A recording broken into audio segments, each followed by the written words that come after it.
Hello everyone, কেমন আছো সবাই? আশা করি খুব ভালো আছো। আর ভালো থাকবে নাই বা কেন? এই রকম এক গামলা চিকেন দেখলে কি খারাপ থাকা যায়? তো এই রেসিপিটা কিন্তু আমি একদম এর আগে ট্রাই করিনি।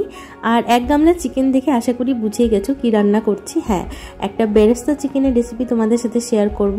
একদম একঘেয়ে চিকেনের মতন কিন্তু এই রেসিপিটা নয়, বাড়িতে একবার ট্রাই করে দেখতে পারো, বেশ টেস্টি হয়েছিল খেতে। তো শুরুতেই কড়াইটা গরম করে বেশ সামান্য পরিমাণ তেল দিয়েছি, আর তাতে দিলাম কিছুটা পরিমাণ জিরে আর শুকনো লঙ্কা। আমি এখানে প্রায় 4-5টা মতো শুকনো লঙ্কা দিয়েছি যাতে ফ্লেভারটা স্ট্রং আসে। এরপর আসি আসল কথায়। চিকেনটা কিন্তু ম্যারিনেট করে রেখেছিলাম প্রায় আধ ঘন্টা মতন, আর এখানে আছে 850 গ্রামের মতন চিকেন। আর আমি কি আমাকে লাকি বলতে পারি, কারণ আমি এখানে 4টা চিকেন লেগ পিস পেয়ে গেছিলাম। তো যাই হোক, এরপর বলি, ম্যারিনেশনের জন্য নিয়েছিলাম একটা গোটা পেঁয়াজ আর 2টো গোটা রসুনের কোয়া, 1/2 ইঞ্চি আদা, 6 থেকে 7টা কাঁচা লঙ্কা আর একটা গোটা টমেটো। বেশ অনেকটা জল দিয়ে কিন্তু আমি এটা মিক্সিতে বেটে নিয়েছিলাম। এরপর মাংসের সাথে খুব ভালো মতো মিশিয়ে তাতে একটা গোটা টমেটো দিয়ে দিয়েছিলাম, সাথে ছিল আলু আর গোটা রসুন। এই সব কিছু কিন্তু একবারে ম্যারিনেট করে কিন্তু তেলে ঢেলে দিয়েছিলাম। আর গুঁড়ো মশলার জন্য দিয়েছি পরিমাণ মতো নুন, হলুদ গুঁড়ো, সামান্য কাশ্মীরি রেড চিলি পাউডার আর কিচেন কিংয়ের যে চিকেন মশলাটা থাকে সেটা। এরপর আসি নেক্সট স্টেপে।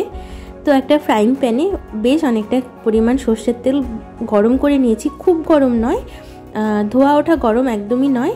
এরপর কিন্তু আগে থেকে কেটে রাখা পেঁয়াজগুলোকে বেশ ভালো মতো ভেজে নিয়েছি। এটা কিন্তু ওই একদম বেরেস্তার মতন ভাজবে না, একটু ভাজা হবে আর একটু সেদ্ধ হবে, ঠিক এই রকম মতন ভাজতে হবে। কালারটা যখন প্রায় গোল্ডেন ব্রাউন হয়ে আসবে তখন কিন্তু এই ভাজা পেঁয়াজটা কিন্তু আমি দিয়ে দেবো চিকেনের সাথে। তো এখন তোমরা বলতেই পারো পেঁয়াজটা আগে কেন দিইনি। আগে দিলে না কি হয়, পেঁয়াজ থেকে যে একটা রস ছাড়ে আর সেটা কিন্তু একদম গ্রেভির সাথে মিশে যায়। শেষের দিকে দেওয়াতে কিন্তু পেঁয়াজটা খাওয়ার সময় মুখে লাগবে, আর পেঁয়াজের যে একটা কাঁচা গন্ধ থাকে সেটাও কিন্তু তোমরা পাবে না।